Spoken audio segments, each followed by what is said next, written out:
Hey, thank you for the question, and it's a very good one. The question was, if you can't see it above, any tips for lone female travelers?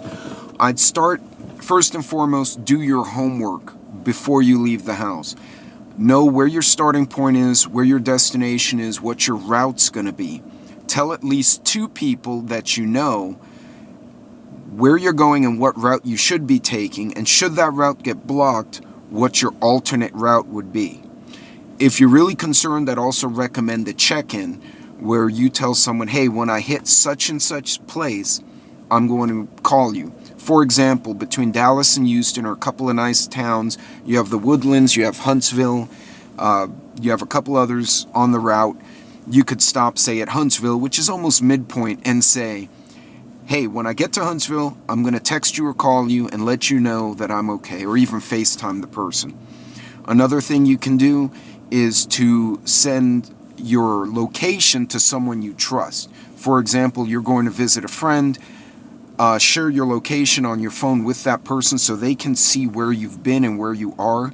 It's not only nice for them because they can kind of clean up and get dinner ready for when you arrive, but also they know where you are. I would also check local news in any towns or cities you plan to stay in for the night and find out what the local situation is as far as crime, as far as car theft, stuff like that. I would call the hotel in advance. For instance, if you're staying in a hotel, and tell them, hey, I'll be traveling there, I may be arriving late.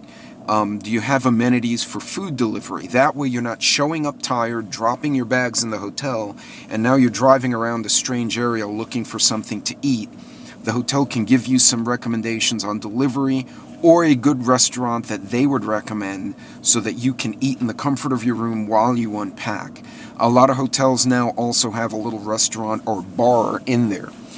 If you choose to use the bar at the hotel, have a drink. I wouldn't sit at the bar because that's kind of an open social area and you might attract strange folks.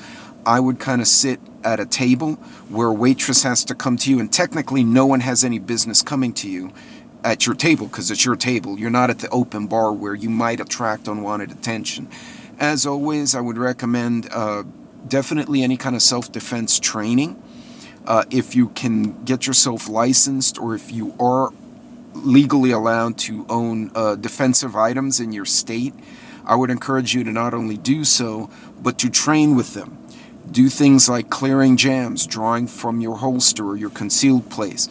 All these things come into play. Those are just a few tips, but I hope they help you out.